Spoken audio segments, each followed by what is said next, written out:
And we are live. Welcome everyone to another OSR tabletop live stream with myself, Richard DM Bloodworth Salati, and I am very fortunate to have Rob Conley from Bat in the Attic Games here. And welcome, Rob.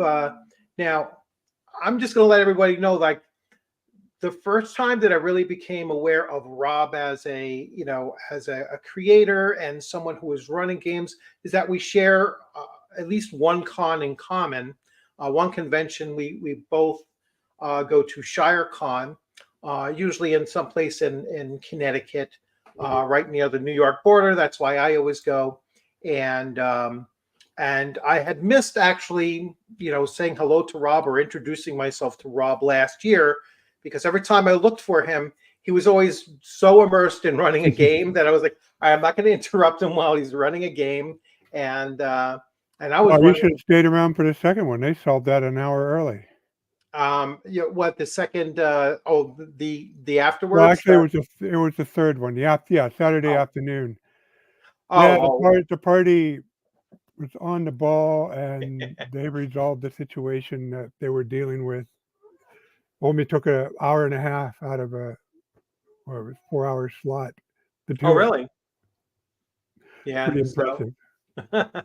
So, the next time at the next ShireCon, I definitely want to try to sit in on one of your games so I can, I can see how you're running your game, because that's something I've been trying to do is to become a better convention game, and that's something we'll get into more detail with as we go through.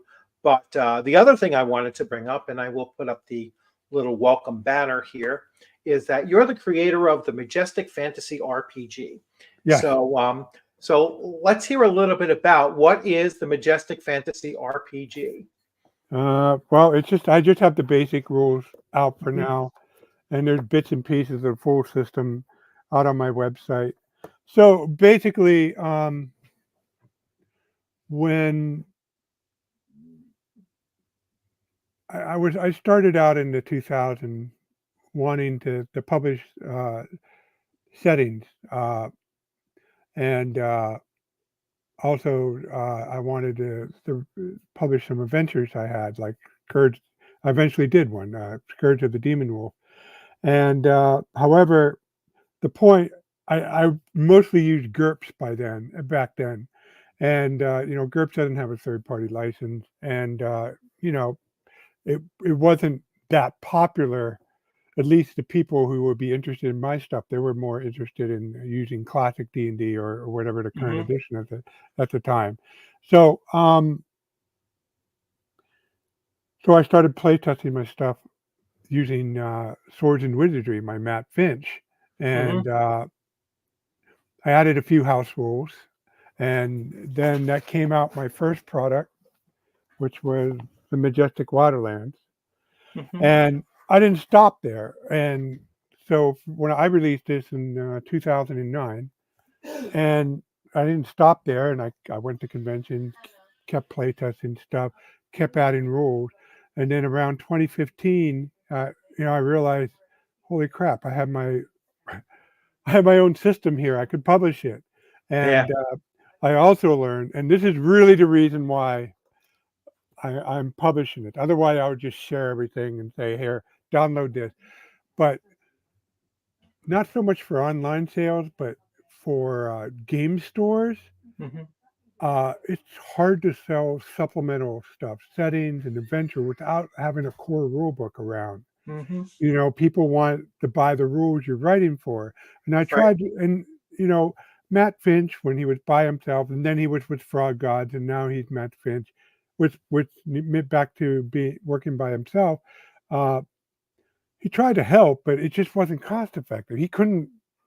Right. And it was nothing wrong. It just the deal. We couldn't afford, when you add in shipping, to bring in those books and offer them to the store owner. So I wanted to remain compatible with Swords and Wizardry, so I took all my stuff together and put it together with it. Now I have addition. I fleshed out the combat system. I have a skill system where Swords and Wizardry don't. But the stuff like spells, most of the monster, I use the either the OGL or Creative Commons to copy them, and so you can use those things out of here with swords and wizardry, or you can use my rule, or if you just like one section of my rule, like a class, you can use it with regular swords and wizardry. And the focus of what I've added is classic D&D pretty much has combat and spellcasting covered, and it covered pretty well. And the whole adventuring thing, it had covered. But when I run Sandbox campaign, players like to do other things other than just combat and spellcasting. They're trying to build an inn and got to make a negotiate with the local baron. They have this idea for involving the Thieves Guild. They're trying to take over the Thieves Guild, and so they're using a lot of skills, doing a lot of things that are not really covered by the classic D&D rules by mechanic, which is not normally a problem. But when you couple with the fact they want to be better at those things, Right. they want to be better at fast talking, they want to be better at haggling, they want to be better at research. So that's why I built the skill system and tacked it on. And I didn't go overboard. Even though I'm a longtime GURPS DM, as you know, people can see, I have like 5 feet of GURPS stuff up there. I knew that wouldn't be suitable as a supplement for swords and wizardry, and so I kept it lean and mean. Had about 20 skills, and a lot of the skills actually just kind of regularize, like bend bars, lift gate, jump across stuff, and so that's what's the Majestic Fantasy RPG. And and another thing I do different, I have a lot of Rob's notes in it, because one of the things when you read somebody's rule set, you wonder why they do certain things. So I didn't want to be that mysterious. So anytime I knew I made a choice for some reason, I didn't spend a lot of time on it, a lot of words on it, but I put 1 or 2 sentences to say, this is why I did it. And that would, and I try to organize my layout so it's amicable to kick bashing. So you can just yank out different section, the combat section or whatever. And so that, in conjunction with the Rob note, I think really helps people figure out what they want to use out of it. And then, of course, I have people who just like the whole thing and just run it as is. Yeah.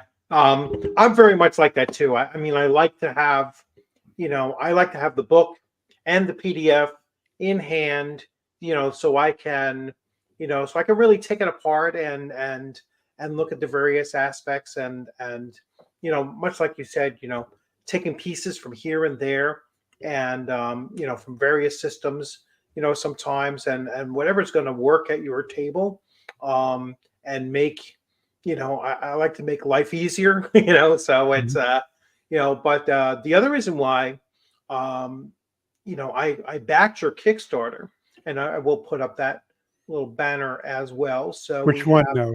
Now I have 2. Now I have to ask which one. So How to Make a Fantasy Sandbox was the most recent Kickstarter that I think you ran, and I think it's very, very important to say that this was not only a successful Kickstarter, but it's been fulfilled. All right, and that's that's something we were chatting about a little bit before, going It's been live. fulfilled for those whose email did not get into the junk folder. I'm still tracking those down. So I have an alternative method of when somebody complained they didn't get the code, I use one of my bat in the attic emails, and then I'm gonna send them a Kickstarter message, and knock on wood, that seems to be the end of the story as far as those people. I feel bad for them. Yeah. Well, it was, again, it wasn't like anything. I know I had a little bit of a mix up with my email with it and everything, but once we cleared that up, now it's just a slight delay from Drive Through RPG, putting out the books, because I ordered mine probably about 2 weeks ago, and they sent them out to print, but I guess there's a delay. So But once I get those, then I'll start breaking them down and talking about them on my channel and going through. But the reason why I got this, how to make a fantasy sandbox, is because at my stage of running games and everything, I want to know the how-tos and how to start building and creating, my own things. And I think that having these how-to books is very important for, for the new player coming up that's looking to get into game mastery and looking to start to create their own stuff as well. Even though I'm not a new guy, but I'm still, you never stop learning, right? And so that was the other reason why I jumped on it, because I wanted to make sure that I'm getting as many different, sources, and I consider you to be an experienced source, and so I wanted to get as many ideas of how to do these various aspects of just, running games, because it's not a simple thing, to run, to game master and to run a table and to run a long lasting campaign, let's say. And so books like yours, kind of open up the access to those things. And is that basically, or actually, what was your purpose for writing How to Make a Fantasy Sandbox? Well, I came out with a blog post a number of years ago, and then I started expanding it. And but what I wanted to do was write something that was like me sitting there coaching, talking. Uh, I want to hesitate to use teaching. I would prefer to use coaching, because coaching, because this involves you doing something, not learning something so much as, okay, here's some stuff here, now go and do it and practice it. And so it's a little bit more coaching. And then it took me a while to do the series, mainly because the setting that I chose to use for the example, it's based off of the setting I did decades ago. I thought, I want to make Rob's completely 100% original setting, except nobody wanted to play in that. Everybody wanted to play in my Majestic Waterland, based on Judge's Guild Waterland.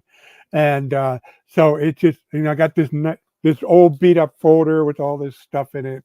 So I thought I would use it for it. And well, it turned out the amount of notes I have on here doesn't approach what I did for the Majestic Waterland. So it took me a while to figure out not just something to write about, but that fits in with the series. The real challenge was to make it fit in with what I was talking about in the series. But eventually I did get it done. And then I figured I'll make a book out of it and kickstart it, because by then a lot of people were writing stuff on Sandbox, but a lot of them, most of them were like charts. Like Matt Finch's adventure design. He has advice in there, but the focus of most people's books is like giving you a bunch of charts and to roll up stuff. Yeah, random charts.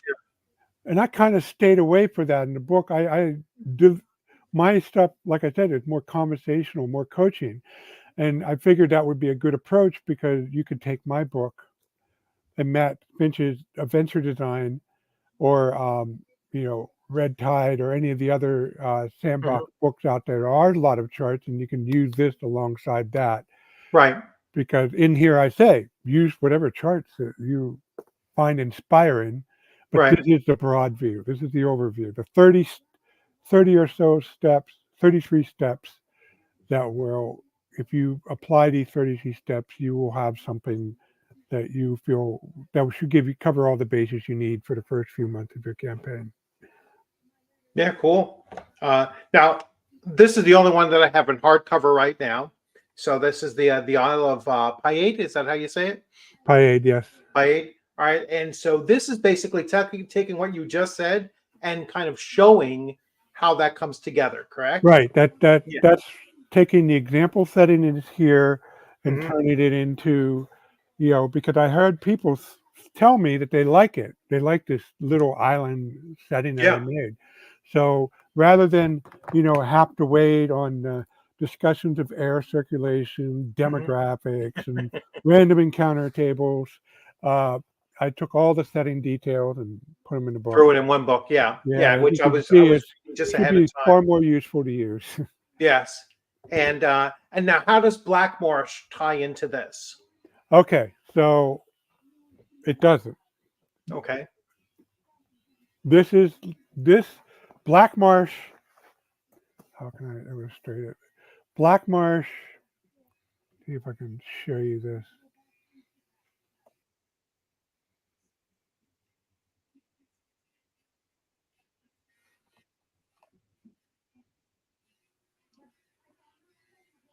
Share screen, window. There. I don't know if you can present that. Oh yeah. There we go. Okay. So most people recognize this central area as Blackmarsh. Mm-hmm. And then if I zoom out here, for some of you, this is probably the first time seeing this, but this is the entire continent. All right. If I'm lucky, I'll flesh out most of it. But my points of light stuff, that's all these white areas you see. That this is kind of this was the background that I was putting behind it. Right. And anytime I fleshed out an area like wildlands here, Right. I would place it on this map and use it for future reference. And the island of Paid, like I said, was based on Rob's original setting, Right. which was made up to me during the 80s, during college, and hand drawn. Right. So this is Wow. it. Yeah.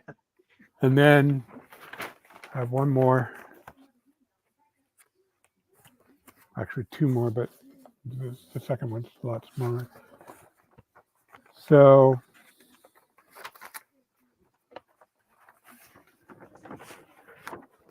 that is the central area. That was the detail, and the island of Paid is right about there.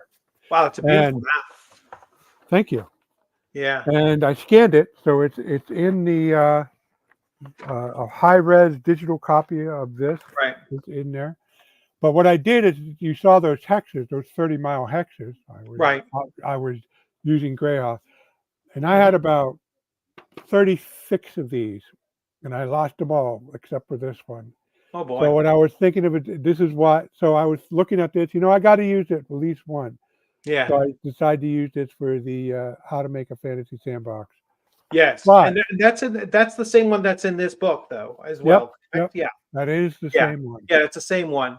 And I made the names less gibberish, but that is the same. No, it's so I could show everyone here. So there it is, and and it really is eye catching. To me, like looking at it and everything, it kind of brings me back to when when we were making our own maps and we were coloring them in and using graph paper and everything like that. And this is a young teen or or whatever, and just having that hand drawn look to things, just kind of very nostalgic for me as well.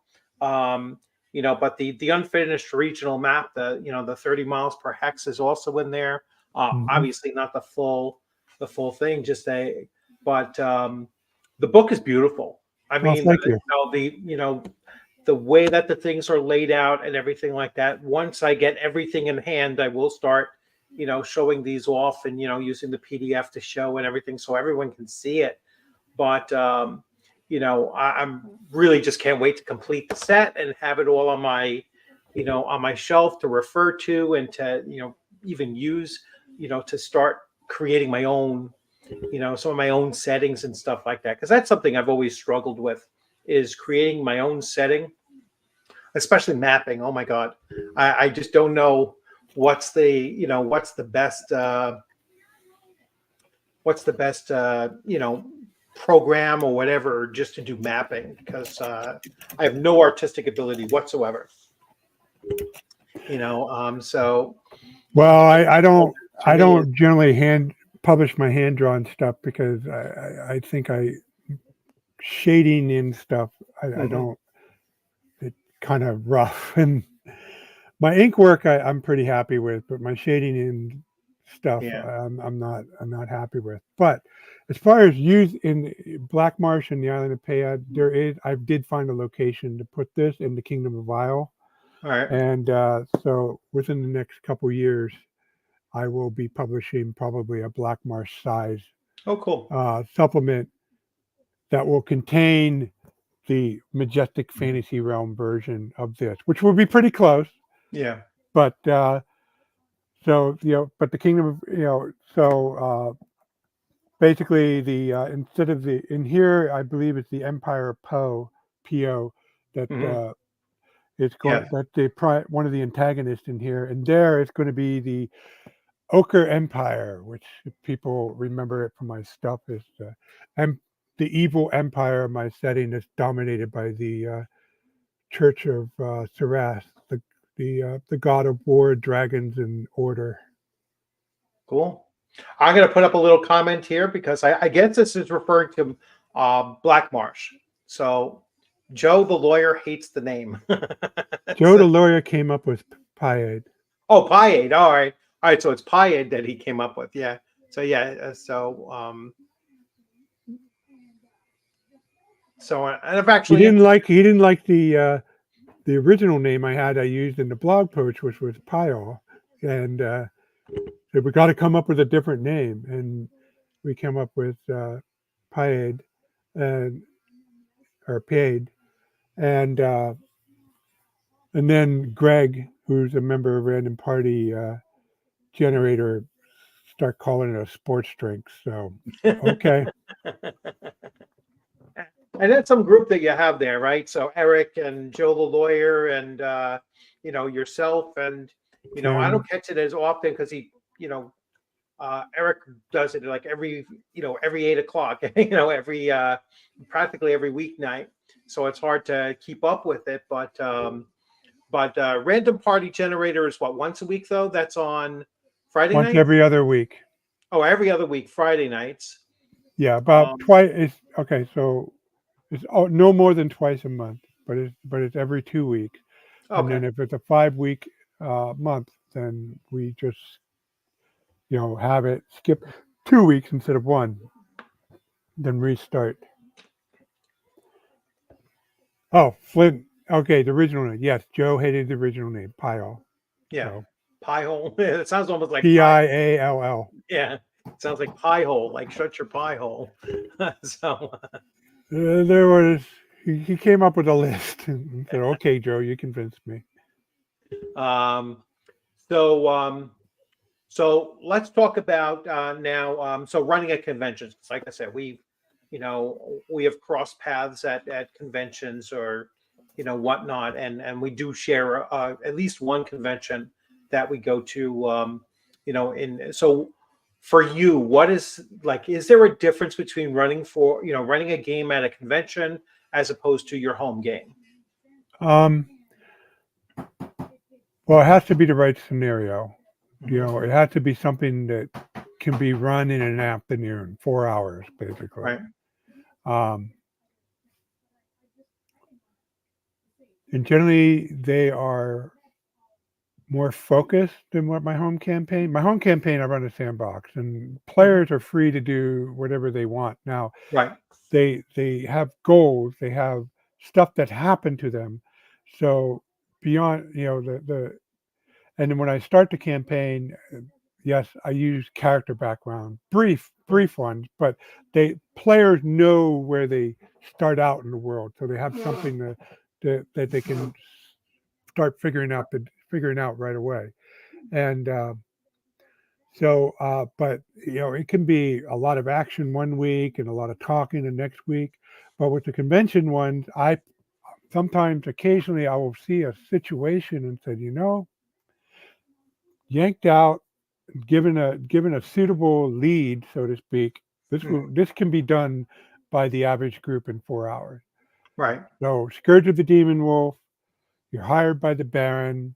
The peasants are refusing to bring in the harvest because the wolf are the bailiff of the village was slaughtered by the wolf, and people have been slaughtered by the wolf. And until the Baron takes care of it, they refuse to bring in the harvest. And the Baron to go get my harvest. And I deliberately, when I tell them that, I leave it a little bit up in the air about Mhm. what they can do to go get it. Let's just say the Baron isn't happy, but on the other hand, the point is to get the harvest in. So most players quickly realize they just can't go gun ho. So, but the whole situation that I developed around that, I've run it 15 times now, Right. 18 if you count the other game systems I used, GURPS, D20. Uh, Mhm. well, I got a no 19 times because I adapted it for Adventures in Middle Earth. Okay. Yeah, and every time groups come up with something different to do it. Now there are patterns, certain things that happen. Once a group decides one thing, things tend to happen in a similar order. Mhm. But there are inflection points where things just spiral way Right. different. Like there's a way for the group that completely bypass the village. They never deal with the village, yet they Right. resolve the situation. Yep. Um, so when I see that situation, I know I can work it. Then it takes me like one or two times at a convention to get it really nailed down, and then I can just run it, Mhm. and it Right. works out really well. And I have another adventure called Deceits of the Russet Lord, which is similar. Mhm. Basically, the the lead in for that is the players are hired by the bishop because the monks who run this popular shrine that's making money, but they're always late on their tithes and they're Mhm. late again. He wants them to get their tithes. And but it turns out the situation is a little bit more than that. And that involves, star-crossed lovers, Mhm. uh, a Fey Lord, a winter Fey Lord who has, well, designs that are not plans that are not healthy for the monastery or the village attached to it. Right. And into that, the players walk into there, and then they have to navigate the situation. And now it's the one that the group resolve early. And the reason why they resolved it early is because they figured out that the Fey Lord plan, because he sent one of his minion in as a spy, and the players captured it and got the minion to spill the beans. So they spent the last part of the session going to the village, resolving all the interpersonal conflicts that were going, getting the monks in shape, getting the tithes too. Right. And when they left, they felt between they had everybody organized. So if the Right. Fey Lord was going to do something, they were prepared. Mhm. And but they didn't want to go after the Fey Lord because it was too risky, Yeah. you know. Yeah. Yeah, that's the thing I've noticed with convention play is that, you could run the same scenario and have either a different means of getting to the same outcome, or most often than not, just a totally different outcome. And that's the greatest thing I think about running at conventions is because you are dealing with a whole different group of people virtually every time. And and I've noticed 'cause I had several players play with me in different game systems and different at the same convention, and and they don't play the same way as they did the previous game. You know what I'm saying? It's like Mhm. they change, when they come to the table with a different system, different character, and whole different goals and everything. So so yeah, I definitely like the fact that you have to be very agile, in making changes and tweaks and still having it have a flow, that's a convention flow, because Yeah, usually conventions. Yeah, I make it more difficult. I run in Sandbox Adventure. They're designed not to have a particular flow. Yeah. Now I do run dungeons. I have one called Knight's Bride Coven, and dungeons tend to be more straightforward. And Right. you got the dungeon, and that's the focus, exploring and dealing with whatever the situation. So that's more self-contained. Right. But Flint Fire Forge. Yeah, I'm going to put up that question if that's the one you're about to go to. Do you prepare differently for a convention than a home game? I want to know.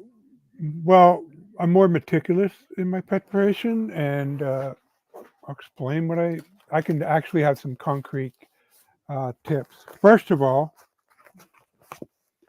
I avoid trying to use my rule book. Instead, I make one of these. All right. And they're my cheat sheet. Now, this is for 5th edition. I have one for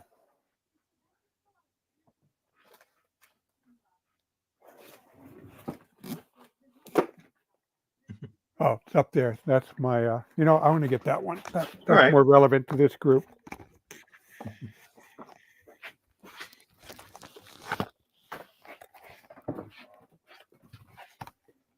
So the fact that I switch it is deliberate. I have one of these for every system that I run. So, what I do is I keep my notes in here. So here, now I since I'm the author of my own game system, I wrote this. I have this little summary of my rules. So I just printed that out because it's only 48 pages. Right. But I also printed out the magic spell chapter, and this is the complete one. So I have, because you don't memorize all your spells in your system, so you got to look them up at some time. Then I keep my equipment list handy.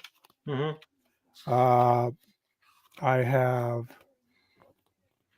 Well, I'm a fan of Harn, so when I find something useful in a Harn, in this case is weapon prices and how long it takes to make them.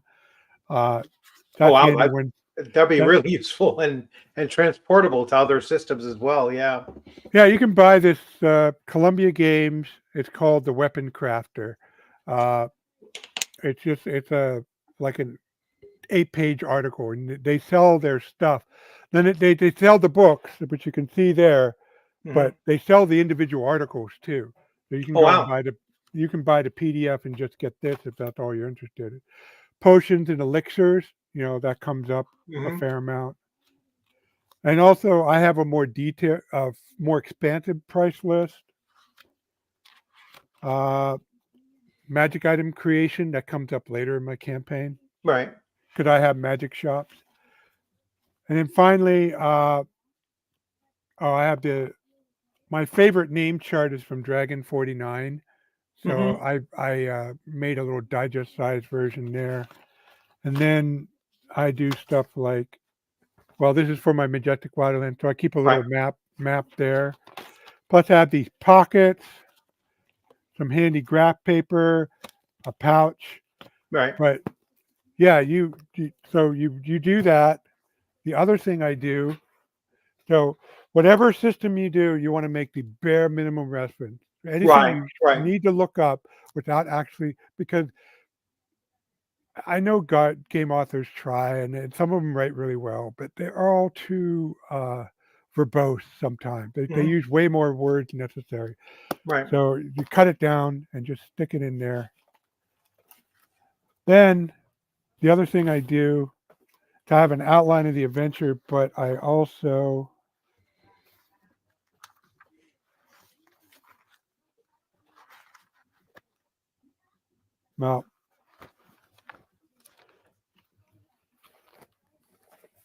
someone.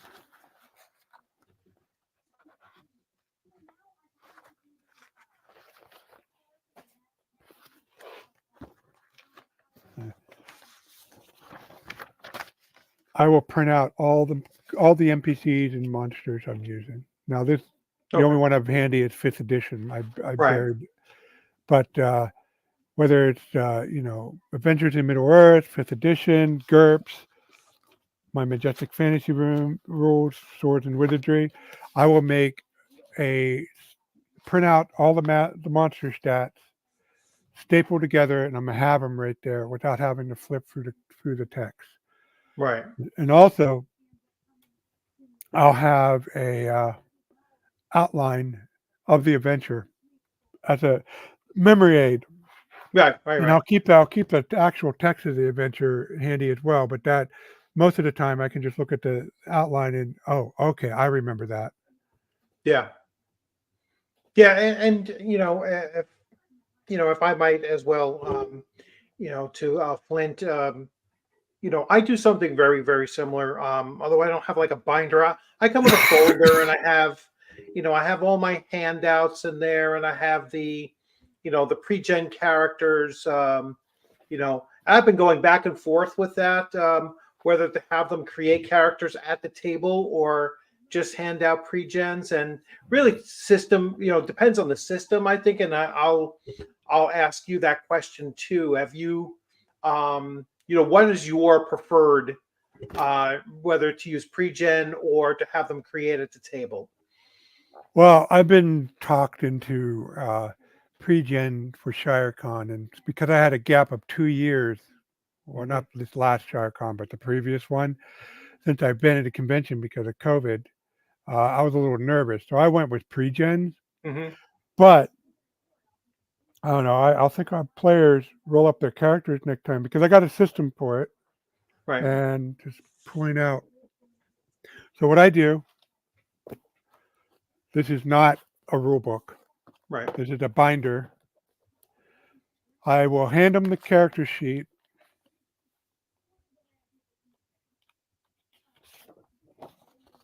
and I will hand them How to create a a list character. of all the classes Hmm. they have. Yep. Then they tell me, and all the races and backgrounds they can pick Right. from. Then they tell me which one they want to play, and then so if they want to play a Thothian mage, I hand them that, Hmm. and also I have, where is it?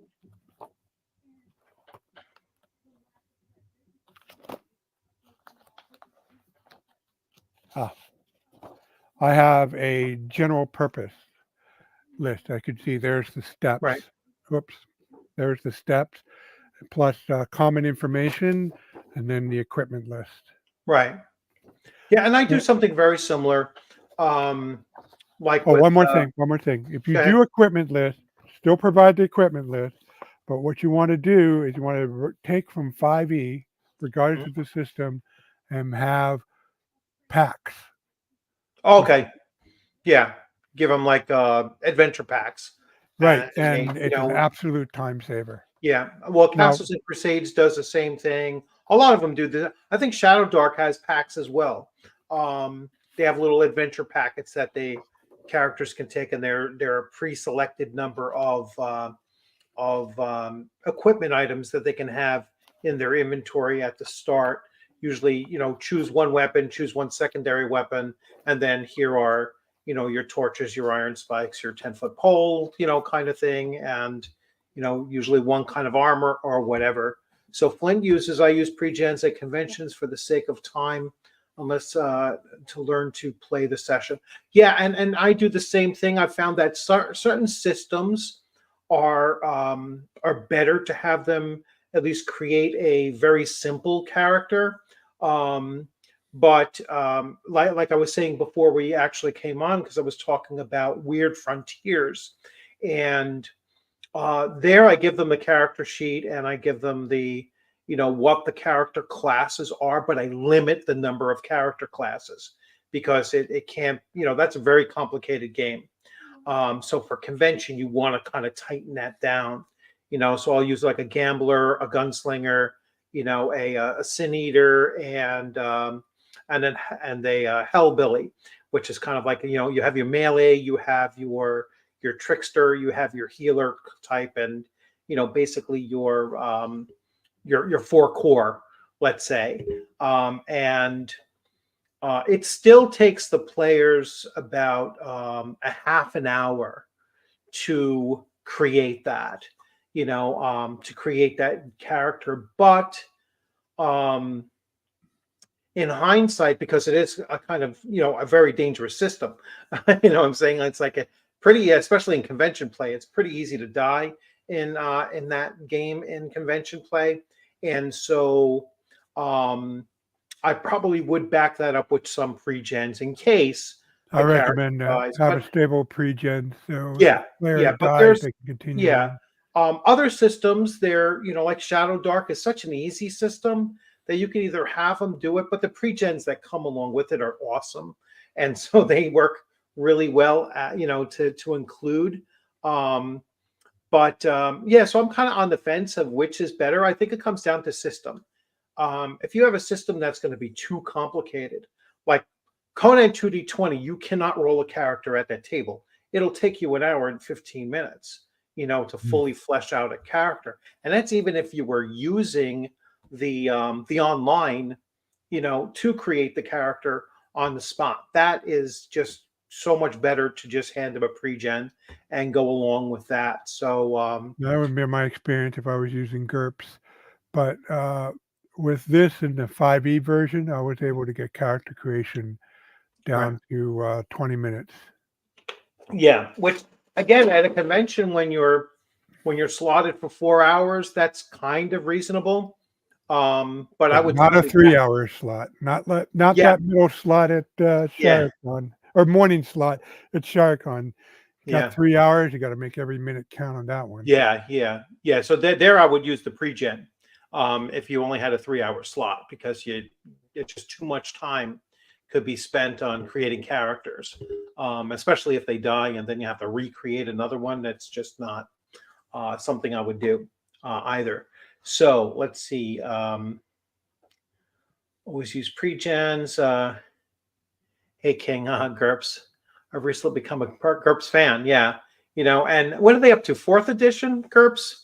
Yeah, 4th edition. Yeah. So I have third edition. I don't know how much it has changed from third to fourth, but It's just I don't know. It's the difference between the second iPhone they brought out and the current iPhone you brought. The second iPhone you bought had was pretty awesome, but they just put so many, and they're still the same iPhone, but there's so much fit and finish on the newest version right. that, and it's the same way with 4E over 3E. It's just, at least my opinion, it's just a lot smoother, Mhm. both as a reference and presentation. Now to learn from,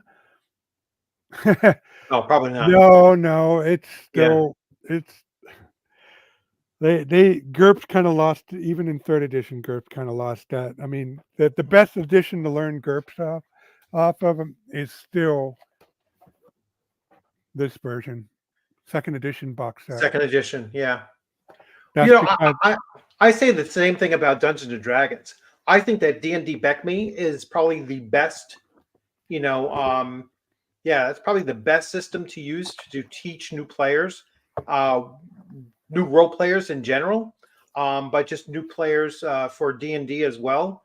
Um, I've found that, as simple as it can be, and yet still have some layers to it, but that develop over time, so they're not so much rushed. Like I like that system because you only have to deal with levels 1 through 3 in the first book, Mhm. and then it chunks it down, for the new player, and they don't have to worry about, I know a lot of people say, oh, use the rules cyclopedia, which is probably the best version of everything that was ever put together for D&D Basic. And my suggestion on that is that when you give the players that kind of a book, they're going to look ahead and then kind of get this, get stuck in the minutia of what am I going to be doing when I'm seventh level, and yet they're only first level, and you're only looking to carry them through, to the third level in that one, volume that you gave them. So, getting back to your point, Sometimes the older editions, I found they're just better as far as learning tools, and then once they become comfortable with the system, then you can move them forward. So let's see, GURPS became a fan. Let's see, I'm thinking basic set in GURPS 4E without optional rules is pretty easy. Okay. And again, I just have, let me see, where is my GURPS? So actually, I don't even know which GURPS this is. Yeah, so I have the GURPS third edition. Yep, So that's the first version of. There's two versions of third edition. Yeah. Third edition revised, and that one. Yeah, the very first one. Yeah, so that's the one that I currently have, and I don't even remember which one I actually played back then. We did a lot of the solo Conan, GURPS. That was pretty much my thing, with GURPS back then. SJ Games still sells them. Say again? SJ Games still sells their GURPS Conans. Yeah, yeah. Well, I have all the originals anyway, so it's like, unless they're making more, expanding them, but I No, doubt that. They're no, probably just they reprint. for some reason they have the right to sell the original releases. Yeah. Well, that's good. So if Yeah, so anybody you can want to still get try modern copies of GURPS Conan over Modifius Conan, they're still available on their website. Yeah. Yeah, the Modifius Conan, I don't think that they can still sell them, or I think they're all, like, I've only seen them in German now. Yeah, I mean, that's the only ones that you can find online, like on drive-through, is only in German right now. So I don't know, because they lost the license to Conan, the Conan RPG. Well, Conan's going to be unequivocally public domain pretty soon. So Yeah, that might be, that might be. Okay, well, I know the game world was, and Conan the Barbarian or Conan the Cimmerian has always been public domain. Like the licensing for literature, for writing stories, that has been public domain for quite some time now. It's the taking it from the story and putting it into certain ways of delivering it. So you can't make well, a if it's Conan public domain, comic. you can recast it any form you want. The Yeah, problem is though the a lot of what people consider Conan is actually later stuff. yeah, Pastiches, yeah, yeah. the movies, the volumes that came out in the 60s. Right. So only the original stories are Public public domain. domain, and Yeah. that's disputed. But the life plus 95 years, that's going to be up. I think because Howard, when did R.E. Howard die? 33. Yeah. So Yeah. it's going to be very soon that all that is going to be opened up. All right. So here's a long question for you. So, what inspiration can you offer to those of us who have potential sandboxes or settings on our computers or in folders and need to get into the world? How can your books help us? Well, one of the biggest challenge, and I'm assuming you mean, let's see, our computer that needs to get out into the world. So Like I'm assuming publishing. you're publishing, sharing. Hmm. It's an organization. You got to figure out some way to present it, Hmm. and you can do it. I mean, traditionally there's two formats: the travelogue format, which was pioneered by the Greyhawk, Hmm. and the other one is I guess for lack of a better word, hex crawl format that was Hmm. pioneered by Judges Guild. Hmm. And that's where Traveler is probably the better known example, where you have a map, you have a hex map with a bunch of numbered hex keys, Hmm. and each entry in your book is keyed to the hex. But even the way Judges Guild originally do that, there are some limitation, especially if you have stuff that you need more context for, like a Hmm. kingdom or a barbarian tribe or something that spans multiple hexes, multiple locations, that ties a lot of things together. So that's why I think what they did, and I was one of the people who helped with that, with the Waterland box set. Uh, and what we did is, like, each region map had an introduction, kind of explain what it was about, Hmm. and then everything had about a short paragraph, and we organized things into terrain, uh, layers, and settlements, basically. Right. It was actually a little bit different, but that's the broad gist, Hmm. of it. And so, um, but unfortunately, that cost $70, so that's a pretty expensive example to have to buy, and now Right. it's selling for collector's price. So one of the Yeah. reasons I wrote Points of Light and then later Black March, so people can see that in action with without having pain in an arm and a leg. Right. But you know, that's you need the organization. You need to come up with a way of presenting that information, because the whole point about the sandbox is you kind of need, lack of a better word, volume, stuff for people to do, Right. multiple things for people to do. So so the hex crawl formatted setting with the keyed hexes is one way of clearly referencing that. And if you couple that with a nice overview section, then whatever idea you have, that should be an excellent way of getting what conveying what's unique about your setting, as well as getting them the low level detail that they need to actually bring it to life. Right.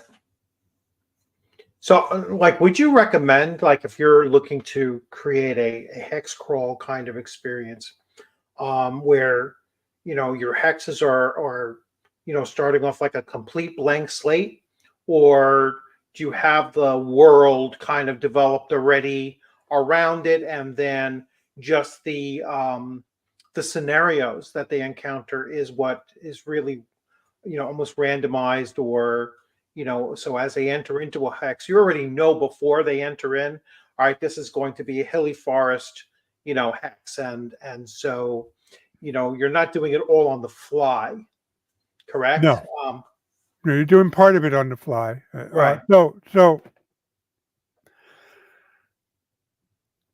putting a player in the middle of a blank hex and saying, "Go forth and explore."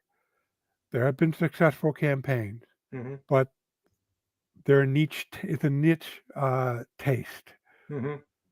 Most players want to make choices, but they want their choices to have meaning. And when you're in the middle of a blank area, you might as well throw the dart on the hex map and say, "Okay, we go there." Yeah. So what you want to do, and that was born up because when the Waterlands box set was first released, and all of us, me, Gabler Lux, the rest, James Mishler, the rest of us, were talking it up. Very quickly within the first few months, we had reports of a lot of campaigns not succeeding. And for my part, I looked at the reports, and it's because players didn't know what to do. And what did I do different? Oh, you know what I do different? Players had a context, what I call the initial context. Hmm. We sat down, we talked about their player, which is something I borrowed from Harn. They called it the Hmm. pregame. I didn't do it as elaborate as Harn, but I sat down in front of the player and said, "What kind of character you played?" Or we looked at it. So you're playing a fighter. So why is your character a fighter? And we went back and forth, and we got a paragraph or two of information. And then I would go and make up a rumor chart, a paragraph or two of background. Maybe their parents were part of a mercenary company. They grew up in the mercenary trade, and now they're out on their own, but they know about mercenaries. So I'll give them some rumors to that effect, and as well as a few other adventure ideas as well, some random seeds. And also, I will keep some that all the party members have in common. So it gives kind of like, if they figure it out, they realize they kind of like got a shared goal that they can pursue. Maybe to get a rumor to Greg Gillespie's Burrow Maze. Okay, Mhm. this huge ancient catacomb. Um, but by having that background, having that initial context, so when you start on day one, they have some things they can make choices based on. Hey, let's go to Eastgate. They have the largest mercenary guild there. We can go there. We can talk to Sandoval Black, and he's the guy to talk to if we want jobs. Mm. And another player said, "Well, my parents were rangers, and I grew up with this druid circle, and it's over on the edge of the forest of Darthwood, and there are a lot of elven ruins over there. We could go over there and do blah." And then now the party's talking, and they can look at their character sheets, see, and then maybe the guy with the mercenary. We can do that later. Let's go to Darthwood. That sounds interesting. Yeah. And but you give them an initial contact. Right. Um, Okay. the other So. thing you want to do is build what I called a bag of stuff, Mhm. because you're going to prepare things, but it's never going to be enough. It's never going to be enough detail. Mhm. Players go into the village, they start talking up with this peasant family, they get invited to their house. What's in the peasant family? Well, you're not going to have that written down, and you're going to have to come up with it on the Mhm. fly. So what I recommend, if you think of certain things that you expect to come up in your campaign, like Mhm. visiting a peasant family, going into a shop, and develop 3 or 4 possibilities of what Yeah. something like that looked at, and keep that in your head, or maybe write it down, and you kind of pick one of them when they go in there. So it's not like detailing a module level prep, but it's just enough so you're not caught flat-footed when they go left or right. Right. And if you do that often enough, thinking, all right, so what does a ferry look like? What does an orc encampment look like? Mhm. And once you have this stuff in kind of like internalized in your head, then you'll be able to do stuff on the fly a lot easier. Right. Yeah. And It comes with practice, you mhm, know, and it comes with, like you said, some planning, but you have to be flexible and innovative, and and just ready to shift, in whatever direction ultimately the players as a party, are looking to go in. And then you can always take some of those ideas that you already had, kind of, your little list of things, and see, well, oh, this will work in this situation as well. And so there you can kind of drop some of those pre-planned things, and just let it evolve. now, Not some of the completely best sources organically, but for go ahead. building a bag of stuff, especially if you're running D&D, Yeah. actually Harn. And Harn. Yeah. they got it. They got a lot. You can buy stuff, although I admit it's Yeah. pretty pricey. But they got a lot of free stuff on a website called Lithia.com. Let's see if I can type it in. Yeah. Mm, no, so I'm going to give it to you in private chat, and you can Okay. And then I can choose. cut and paste it in there, and eventually it'll become. Um, So this is free. It's called mhm. Harn Pottage. It's not even tied to a particular location of Harn, but they just have literally a potpourri of stuff like the peasant hut I was mentioning. Mhm. They have a little write up of one. Oh, cool. And they have a complete city in here. They have manors, they have keeps, they have small mini adventure, they have a toll house with a map. Mhm. And so you start collecting stuff like this, put it like in a binder, and if you're really caught flat footed and you want something in detail, you can say, it's in Chibis. I bought this Chibisa thing, and in here there's an article. There's a uh, settlement called Lirinel that looks really good for where I want to be, and you just pull Mm. it out and adapt a few things. But that's another big trick I use. I Yeah, I'm will, gonna I'm gonna share that with them really quick so they can just see. and Um, I'll give you the link to Columbia Games. So here is Lithia.com, your Mhm. gateway to Harn World. And yeah, very short, nice short link there to go to. And download an introductory PDF. And so you have all kinds of stuff here: the bestiary of elementals, alchemy, the Yeah, they Jamala. have hundreds. They have hundreds Yeah, of stuff. yeah. So yeah. Yeah, if you go into search post right now and type in pottage, Pottagege, So in the you'll see the Harm Pottage stuff. all right. So There are search post just down in the oh blue bar. oh there it is. So pottage. Yep, pottage. No, no, no. T's. Oh uh oh T. Pott. Yep. So Oh, just pottage. I spelt it wrong anyway. All right, hold on. I am trying to type faster than I can pottage. There we go. no, no, the GE. Oh gosh. So I'm There we looking. go. Yay. There we go. Oh, Harn pottage. Let's take a look at the first one, right? sure. All right. And there are Take 4 of them. a, And the and list, that's the first one, and you can go to all 3 of them, all 4 of them, and it's free yeah. to download. All right. So let's see the first one. Oh, all Yeah, right. you need to download. I have to download it, I guess. Yep, PDF. All right. Open. Oh, it's a zip file. All right. Let's see. Am I still sharing? Yes. Let's see. Sharing a window or a screen? Um, let me stop sharing, and then I'm gonna reshare, so I make sure I get the right share up there. So present, share, and let's go with the PDF. All right, there we go. So now we should all be looking at the Yeah, so you have a same thing. free farmer, a townhouse, a small cave, a Mhm. magic item, all kinds of stuff. Oh wow, this is really useful. And like you said, I mean, you could use this anywhere. Yep, Yeah, that's what with they're anything. designed for. I used that cave in a campaign. Yeah, yeah. This is really, really cool. Awesome free resource. So yeah, I know a lot of people bring up Harn and everything, and I don't know exactly when Harn first came out or whatever. I guess it was 1983.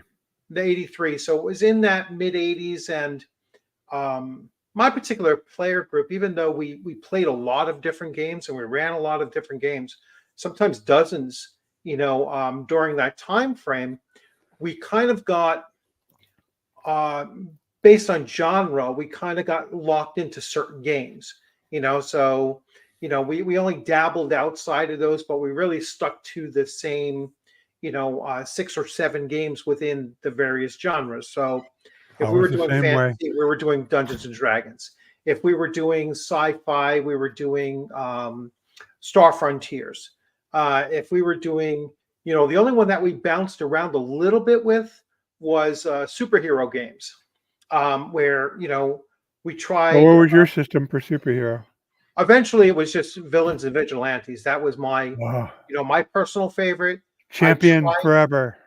champions. I tried champions. There was something about champions that we just, now we were teenagers, so it was like, but there was just something about champions I didn't like. I think we tried heroes.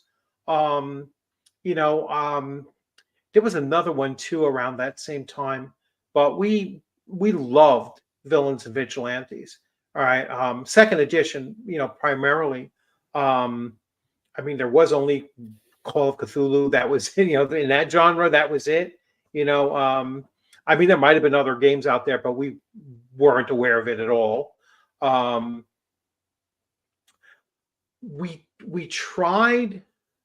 I never tried Rollmaster back then. That would have, but I tried Rollmaster about Rollmaster. 8 years I ago saw or that. so. Tried character creation and I gave up. I was like, no, there's no way. That was the most tedious character creation I've ever come across. I have So to admit, I broke down and bought it, the original, because I wasn't going to get majorly into it. But so I don't collect RPGs, but I wanted to get all the stuff I had back in the day that I Yes. lost or busted the box on, and Yeah. I did. And then I collected a few more, and then for the most part I kind of stopped, except for buying new OSR stuff. But Yeah. yeah, I got You got into well, it. Yeah. actually, this is Arms Law. I don't know why that had spell. Oh yeah, it's Arms Law, and Yeah. then I bought Spell Law, Yeah. and then I bought the PDF for the last two books as PDF, but Right. figured I tried it. But I got this, read it. I knew why I didn't play it back in the day. Yeah. It was very, very tedious, and it's one of the few game systems that I've actually come across, and I was like, wow, I'm glad I avoided it back then. Now the thing about Harn, it does have an RPG, but the setting stuff is systemless. Right. Yeah. They deliberately did that, so you can use Yeah. any system. You can use GURPS, you can use Fantasy Hero. Now, I only have ran Harn Master or a Harn campaign a handful of uh, time, but when it comes to running my Majestic Wildlands campaign, half the locations are Harn maps, Harn Right. settlement that I Yeah. repurposed Hmm. uh, because it was Yeah. so good and so easy, and because Harn is very medieval, but to make it D&D, all you have to do is add a few fantasy element and you're good to go. Right. So you mentioned some newer OSR stuff. So what are some newer OSR games that you've either dabbled with or you're looking to jump into? Shadow Dark, that's Mhm. pretty much it as far as the new games I got. Um, what else? I just write so much of my stuff. Well, all of Matt Finch's Tome of Adventure Design, Mhm. I buy those whenever he has a Kickstarter. Joe Block has some Yes. nice stuff. He had a book of charts that I bought. I can't. It's kind of over there. I can't. Don't know. Yeah, he's coming out with a second, or currently has the Kickstarter for his second edition Adventures Dark and Deep right now. Um, I had just finished completing my set of 3 core books for, the Adventures Dark and Deep. So I finally got all 3 of those, and I was like, oh, all right, now he's coming out with second edition. I will eventually pick them up. But yeah, he does some really good stuff as well. I got his Swords of Cthulhu, so he basically, D&Dized, with his system, um, uh, Cthulhu mythos. So that looks, like I phenomenal. got his The Castle of the textures Mad and that. Archmage. That was Say nice. again? Castle of the Mad Archmage.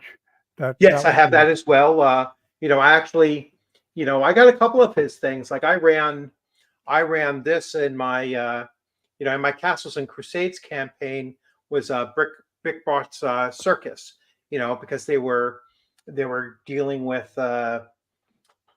we're using Iggsburg, all right, which is Gary Gygax's setting, for Castles and Crusade, and it's kind of, there is the Castle Zajig is there, and everything. So I was like, all right, I'll throw some clown horror at them, at the same time. And but yeah, he has great stuff, and I do have the Castle of the Archmage, and then I'm waiting for Troll Lord to release to re-release Castle Zajig, which they have the licensing to do so now. So The looking Book of forward Lost Tables. to them. That's the Say book again? on my shelf. The Book of Lost Tables. Yes, yeah, that was originally, who was that? Was that a who put that out? Joseph Block. Oh, Joseph Block put out the Book of Lost Tables as well. All Yeah, right. it's part of his new Oh, that's a his new thing new coming line. out. I mean, he really upped his production game. Does a Yeah. really outstanding job. I mean, it's impressive. Yeah. What, And what I is know he does the same cons that we go to as well. Um, so he was at Philadelphia. Um, he's been at ShireCon a few times. So looking forward to running into him as well. I know he's going to be at Philadelphia again as well. So I'll run into him there. Um, I know Eric is going. Eric Tenkar is going to Philadelphia as well. I mean, it's nice to see that there's almost like a circle, a network of people who are chatting on YouTube and dealing with each other on YouTube and going to all of these same cons and starting to run into people that we're just more familiar with now, and it's nice to see that the convention circuit is starting to rebound, and Yeah, we're starting to get especially since we lost Google Plus from the mid yeah 2000s yeah through 2010s. So yeah. Yeah, it's funny because I was looking at the Conan 2D20 adventure that I wrote that I ran at the con. I was looking at my original write up of it, and it was like there was a special thanks to the Google Plus community for. I was like, damn, I wrote this thing back in must have been like 2017. When 2D20 was still in testing. They were still play testing it, and I was like, that's how far back it goes. Google Plus was such a phenomenal resource. As we just far lucked as out that everybody decided to hop on there, and yeah, the way they did those circles made it really easy to manage whose posts you looked at and yeah, engage in conversation, whether large or small. And and then suddenly they just pulled the plug on it for some inexplicable reason. and Um, Facebook is not as good. Me yeah, yeah, MeWe is not as good. But it sounds like people are. But the streaming, I think, is helping. yeah, yeah. Like I said, I mean, I see you and Eric and Joe the lawyer and other people. Everyone, your group there is, very active and everything. And I think it's important for people in the hobby to see, all of us come together. I mean, Joe Block runs his Greyhawk Grognard is an awesome channel. I mean, he has such a wealth of information that he puts out there for the Greyhawk setting that and maybe someday, yeah, maybe someday that'll become available for someone else to get the IP and actually do something with it. But Oh, there's a yeah, Dungeon Delver channel is pretty good yes, too. yeah, his is very good too. I mean, I follow something like 250 channels, so to get them all, squared away in my head and to see, but there's a lot of smaller channels, that still have somewhat of 3, 4, 5,000 following that really are, I think, pushing this hobby in a very positive direction.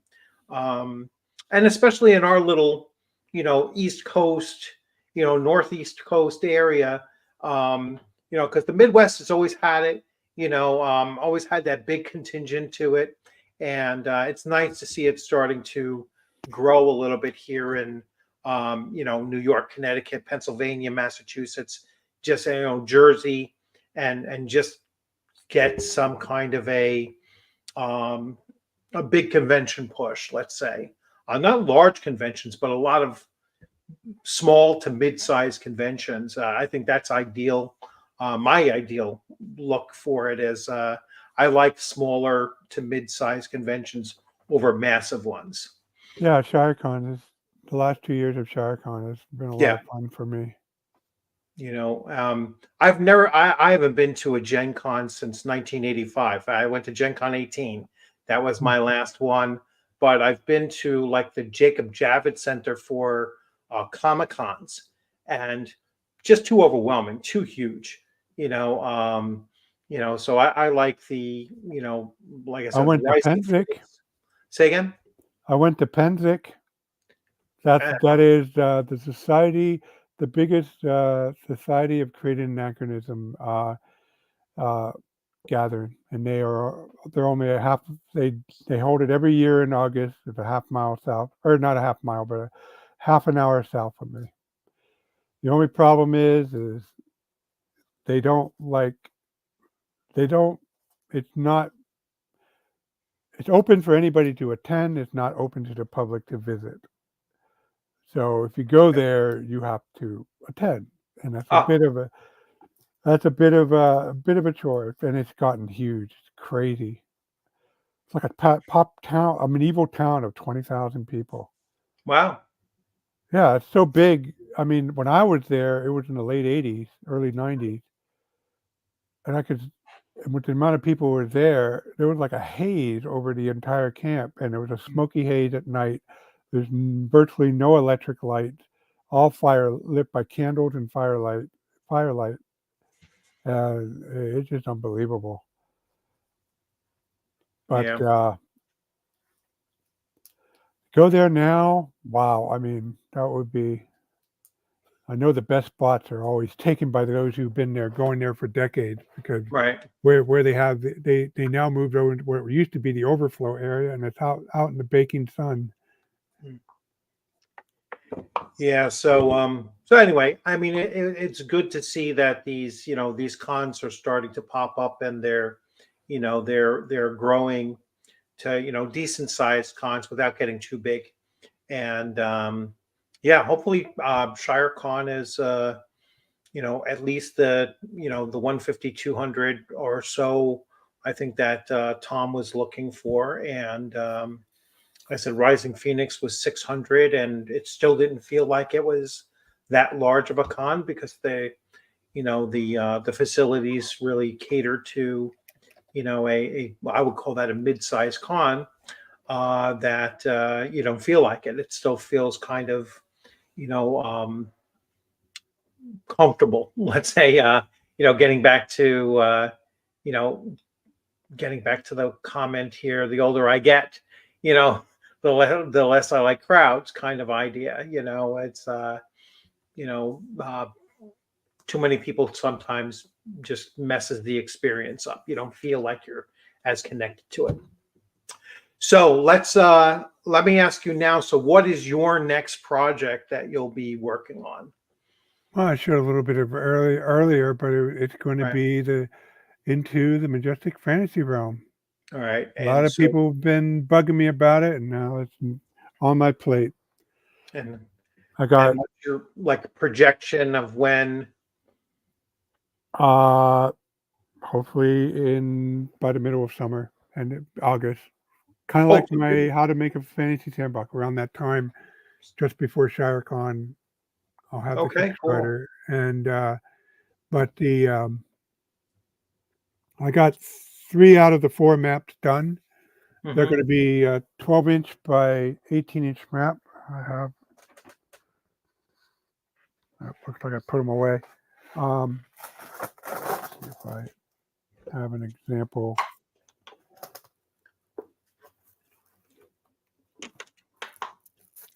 So a little bit bigger than a legal sized. Oh,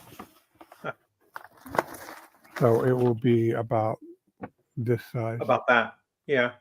Ah, Oh, and just for those of you watching, this is the whole. before the Judges Guild stuff went down. This was going to be my next project where I detail the main campaign area of my Majestic Waterlands. Nice. I had the map done, but Bob II decided to do what he did, and I'm not going to do business with that in that situation. Right. So, um, yeah, so there's going to be 4 of those. There's going to be a player map. That's 8, and there's going to be 2 more maps where I'm going to section them off into different city maps and stuff like that. Cool. So yeah, so really looking forward to that. I'm, excited to see that it's, summer of 2024. So that's pretty, pretty fast that now I'm sure it'll, with so you'll be kickstarting that, correct? Yeah, I think I'll be kickstarting, and Yes. mainly because it seems to be the best way to get the word out these days. Right. Yeah. And like I said, very, very early on, if you weren't here, I'm talking to the people in the viewing audience here that you know this was something I wanted to point out because with Kickstarters, this is something that sometimes um, people struggle with this, right? This was a successful and fulfilled Kickstarter, and that's not always the case. You don't always get one that's fulfilled um, on time, or even with even just a slight delay.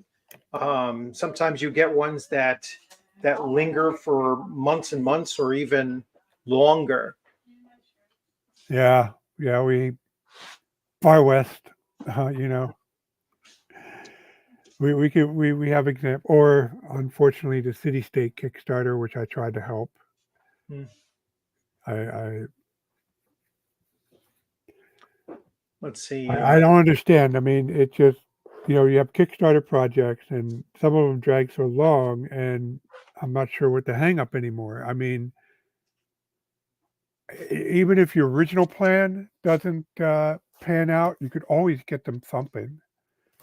You Right. know, maybe your offset, became your original quotes for offset printing is way out of whack, and you can't promise it anymore. Well, give them a print on demand book. They'll get what they paid, part of what they paid for. Hmm. Right. Um, yeah, like I noticed the one Kickstarter. I'm not going to mention it, but their shipping costs had dramatically changed. But I said, well, your shipping costs dramatically changed because you were 18 months late on sending it out. You know what Mhm. I'm saying? It's like so yeah, in the passing 18 months, the shipping cost became $26 for an item that was only $50. It's like so you've just added another, one third of the cost, because you were so late in delaying, shipping it out, or whatever they were, doing. I don't know what exactly their hang up was with it, but I think that they, and we discussed this a little bit, that prior to coming on live, that sometimes people will use Kickstarter, not understanding that your project better be like 95% done before you launch the Kickstarter. And I think sometimes they don't prepare for that. Right. I know what I need for Into the Majestic Fantasy Realm, and ultimately, while I'm shooting for the end of summer, ultimately the Kickstarter will be launched when it's all done. So I got I got maps to do, I got a map chapter to do, and I got a couple overviews to do that kind of ties the four map chapters together. Then I do one pass of editing, and then I feel I'll be ready for the Kickstarter. And that's what happened with How to Make a Fantasy Sandbox. Hmm. I took my blog post edits together. Actually, I can tell you because I'm really incessant, really particular about keeping revisions.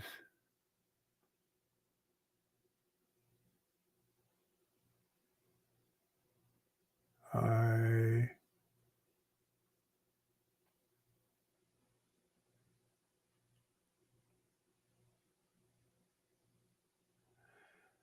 Yeah, I started working it on July, and my Kickstarter. Well, I worked on the blog post, so I wasn't starting from zero. So that not a great example, but I started in July, and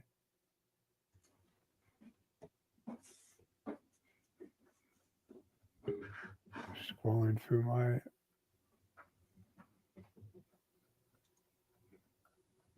Sorry for the dead air. Almost there. Yep. Uh, yeah, October. Right. and I had the first editing pass done in September. Right. But during the Kickstarter, we were doing more editing. But I felt I had it close enough that I Right. was sure to get the book out when the Kickstarter concluded by September. So I'd say October launch for that. And the same with my Majestic Fantasy RPG, Kickstarter on that. I wrote the book, I had it all together, and when I got that first editing pass done, I launched it. Yeah, and the other thing I want to point out, is that during that time span, you had 20 updates. And I think that's something that's really, really important is to, keep the backers updated as to what's going on, and they'll be much more forgiving, if you're releasing updates and telling them, hey, you know what, I had a hang up, this, that, or whatever, or yes, please send out answer the survey so I can get these things sent out to you, because that's usually the other thing. And I know you had multiple waves of surveys and such. So that's the other thing, is just having that line of communication, I think, is very important, and you certainly demonstrated that with with 20 updates for Well, I something was that getting a ran for a little couple worried. months, right? So I was getting a little worried hmm, between the middle of January to the middle of February, because I was just waiting for the like you're waiting now. I was waiting for my proof copies to come in. yeah, I yeah, had nothing to report because until they get those proof copies, I wasn't going to release. I mean, I released Black Marsh early on, and I right, think that helped. But you know, during that fourth week, I got a few pings for an update, and it's like, oh, please, please. And then just about, I was going to make an apology post. I thought it's going to ship. All right, I can wait 3 days and tell, hey, I got them in, and I right, did. And unlike the Black Marsh proofs, I didn't have to send them back to get them reprinted. right, yeah. So yeah, I'm really looking forward to getting all of them in hand, and then like I said, I'll start breaking them down and showing them, on my channel, and letting everybody know, my impressions of it and everything. I mean, I do have the Appreciate that. PDFs and everything. I can look at the PDFs. I just don't like doing it that way. I like to have the, book in hand, and have the PDF, and that way I can give it a really good look at. But Sure, yeah, I show off was, the art and Rich Hershey's work, Richard Luschek's work, yeah. the Forge So guys. yeah, I mean the books. Like when I show these off to everyone, they will see just the quality and just the, I mean, it's absolutely beautiful. Thank you. I love the layout of it. It's so clear and easy to see. The artwork is phenomenal. Um, and this particular one is you said it was Hershey. Yeah, that's probably Rick Hershey's. Yeah, yeah. Yeah, So I used some stock art that I had over the years. yeah. Well, also, if you look on page 47, you'll Hmm. see a picture of a lady under the weavers. Yeah. That's my wife's work. She made this book Yeah. represents her debut of as a published artist. Oh yeah. Right there. Yep. She just So right by my she index. left Yep. the workshop and she smiled at me. Yeah. Yeah, she did that, and I think there's a mermaid. Oh, yep, page 21. She did the mermaid. Page 21. She did the mermaid. So Yeah. we will go right there. And I'm almost there. One more. Yeah. Well, it's your. Yes, Flip. So there it is. Um, Yeah, I'm gonna beat the whole Majestic branding to death in my product line. And it was also nice working with Rick Hershey, because these two pieces are not stock art. They right. are Yeah. No, I had them you can specially definitely commissioned. tell. The other thing I like is the size. The book size. It's going to, It's going to be on the shelf. I can even put it in my, easy access little shelf that I have over here, where I can grab all of my, I keep all of my books that are about the creative process and how to write adventures and then just history, books, history of gaming books that I have there as well. So yeah. No, just a little heads up though. In general, my adventures and my setting, uh, well, into the Majestic Fantasy realm, those are going to be letter size because Yeah, I need the room for to put everything in it. Yeah. full page maps. Hmm. So for those of you who think it's going to get digest with Into the Majestic Fantasy realm, no, it's not going to be digest. Now, Black Marsh was a different special case. Right. So when I do a one map supplement, Hmm. I'll probably have a letter size and a digest size Right. for that. But for when I do multiple maps, I'm Right. going to do what I did for my. Oh,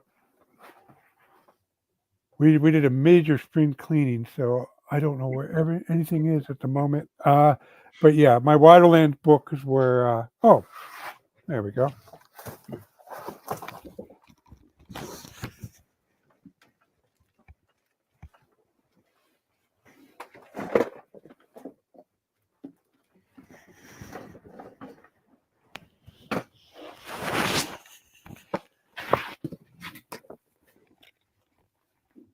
Yeah, the guys call that the Rob reach around. I'm notorious. Apparently, I'm notorious.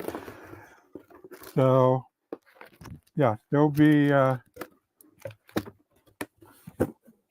formatted like this. Okay. Oh, that's not So, huge either. yeah, and Yeah. they're going to have a lot. Well, I'm not going to exactly replicate what Judges Guild did, but as you can Right. see, I'm going to have some nicely laid out tables Right. of entries and stuff like that. And that'll be So, in both hard and soft cover, or yeah, I'll probably do hardcover. all right.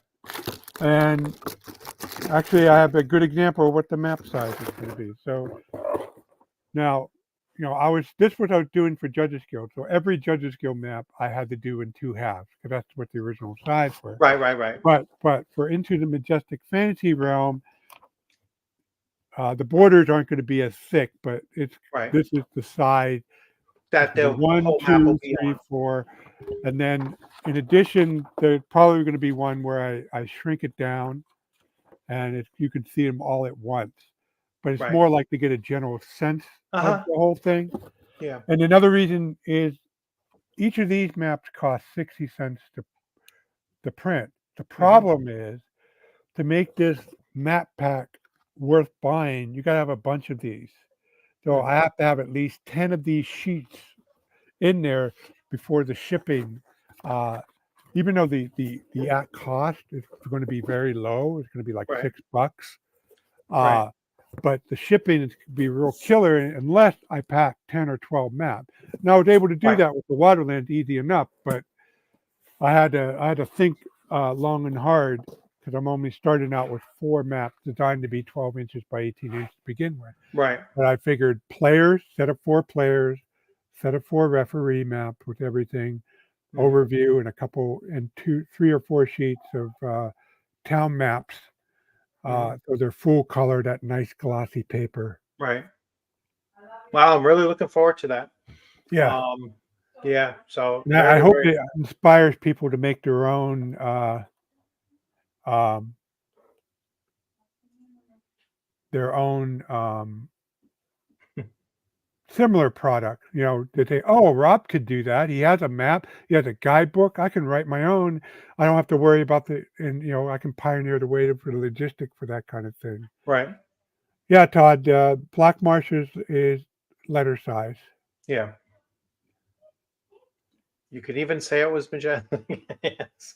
But if I will give you one more tip, if you are to do a digest size book and you still have that letter size map, what you want to do Just make sure.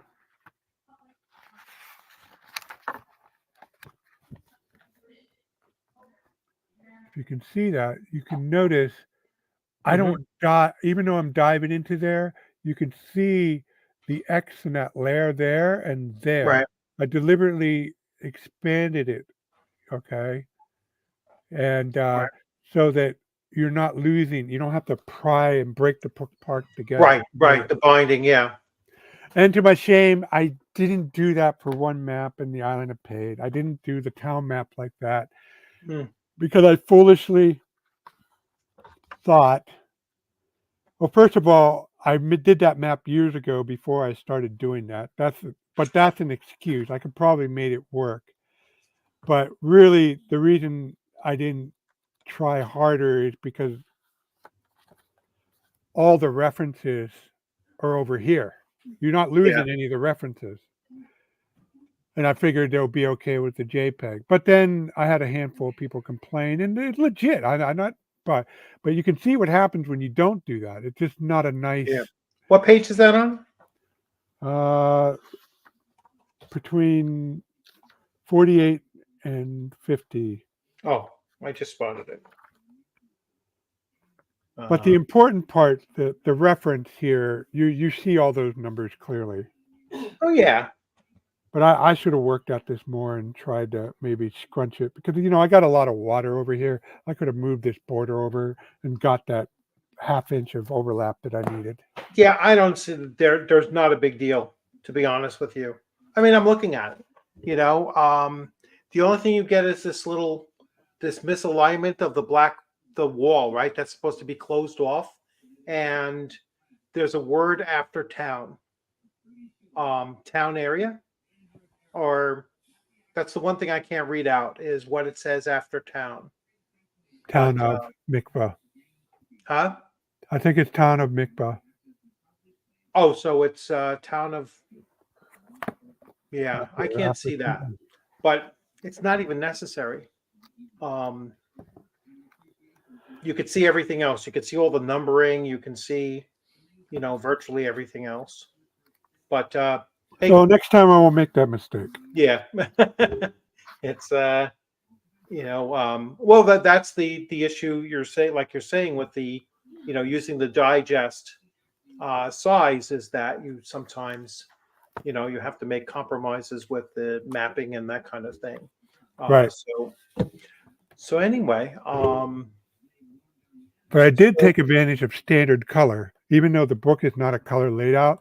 That's right, why, if you notice, you got color scan, yes, color scan. yeah, So some red lettering to make the graphics stand uh-huh, out better. yeah, So I'll be into the Majestic Fantasy realm. I'll probably be using standard color hmm, and use it selectively to highlight. yeah. Yeah, like I said, I mean the layout is really impressive, very very easy to read, and just looking forward to it. And Thank you. so hopefully, like I got to check my email and check drive through and see if they've upped the status on it. Last time I looked, it was like sent to shipping pending, Yeah, and I then have to a. the I'm printer. sending a bulk order to Black Blade Publishing because they're going to be at North Texas Con. For Mm, those who want a copy, uh, it's going to be. And I at was North pretty Texas. sure that I ordered it ahead of time, but Mm. yeah, I sent them 5 copies of Black Marsh of the new hardcover Black Marsh, 5 copies of the hardcover Iowa Pied, and how to make 10 copies of How to Make a Fantasy Sandbox hardcover. Now, do you do any vending at ShireCon? Well, I gave away all my copies that I was going to vend, but then I talked to Tom, and Tom explained how I could do it. So I'm be better prepared next week. Year he is going to accept some of them on consignment, and they'll use their credit card machine, Okay. and so I'll just have to email him at the beginning of summer and let him know, and then it should be up on that table where they were selling stuff last year. Yeah. So, you know, so I'll definitely be looking for some of your stuff there as well when Yes, I Flint. go there. Those books will be at North Texas. Well, I won't be in North Texas, but I will be at ShireCon. So, Oh, and but if anybody wants the last of the Waterland stuff, or I guess there's a city-state map there as well, they still have stock on there. That's the last place where you can buy those.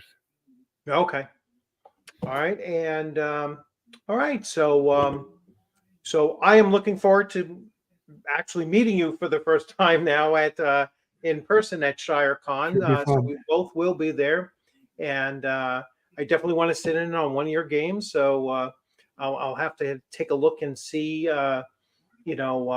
See when it starts getting scheduled. Again, I conflated like 4 or 5 different cons that I'm doing, over the next 9 months or so.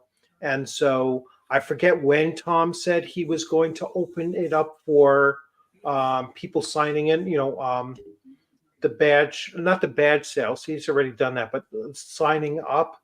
Um, I want to say it's the first. Um, so in a couple of days, I think he's opening it up, but I'm not quite sure. So I will post in the comments section of this live stream when some of the cons that we've mentioned are actually going to be run, um, and when you could do signups for them. So that's going to be quite a few that I'll have to post on there. Yeah, I'll And probably run one that I've ran before, either Scourge or the Seeds of the Russet Lord, and mhm. then a new one. Okay. Got to Yeah. figure out So which new one to use. yeah, yeah. I know I'm already preset for Shadow Dark. No, I'm not running. I'm not going to run Tom's game. His his adventure at his convention because even though I'm confident I could run it, but I'm like, no, I'm not going to put myself under that kind of pressure. Running someone's game right in front of them. Um, you know, but. But I am running a couple there, at least 2, probably 3, not quite sure. Um, and then I'll want to save the rest of the time for for your game, or like to get in on one of Eric's games if I can. Um, that's only a 2-day con, so it's kind of or really a day and a half Hmm. or so. So hopefully, eventually, can get that to a full 3 days or 2.5 days. That'll be awesome to get that much in. But all right. Well, it's been a pleasure, Rob. Thanks for coming on, and really, really excited about the stuff that you're working on, and you turned us on to a lot of different, some really cool websites and everything to take a look at, Yep. and we can, definitely start looking for picking up your stuff. So your Kickstarter is over. When is it going to start to become available, or is it already available on It's already DriveThru? available. All right, so you can Yeah, buy. let me give you my storefront Yeah. URL. Yeah, so you have to definitely put that in the link there. So you can buy everything we were talking about, of this series, how to make it. You can get the Majestic Fantasy RPG there already, and now you can get the Kickstarter, the book of it's 3 books on Kickstarter, from Kickstarter. You can get now on DriveThru RPG, and I'll wait till you put that link in there. Almost there. StreamYard, private chat. There you go. Okay, and now I can post that here, and I'll post this in the. Oh wait, I got to cut and paste. Let's see. Where's copy link? Oh, it's copy link address. All right, and I will put that there. So there is the link, and it's Bat in the Attic Games. That's the easiest way to find it. So you just go in there, hit the search engine, Back of the Attic Games, and you will find it. You can even find it just typing in. I believe it's Rob Conley right there, right? That's the author's. Like that's how you put the author's name because you could search by author as well. Yeah, Rob Conley Yeah. or So Robert Conley. Either one will work. yeah. So but yeah, the way I Not too found many it. Conleys in the game industry yet. What's that? Not too many Conleys in the game industry yet. Oh no, I'm yeah, because it's not an uncommon name. So but I'm surprised. You know. There's a basketball player. Every time I Yeah. search my name, Mike Conley comes up. And you have that imposter floating around too. Oh yeah, on Facebook, Facebook Ron Conley. Oh, jeez. Yeah, I mean, it's such a bizarre thing. When I came across that, I was like, wait a second. This is not, this is him face-wise, but it's not the Yeah, I same changed my person. profile picture, so hopefully Yeah, he that used a helps profile people. picture. So, but anyway, so thanks so much for coming on. It was a pleasure. Can't wait until September Appreciate you having me on. to have you there and to we'll get a chance to chat and and play some games together.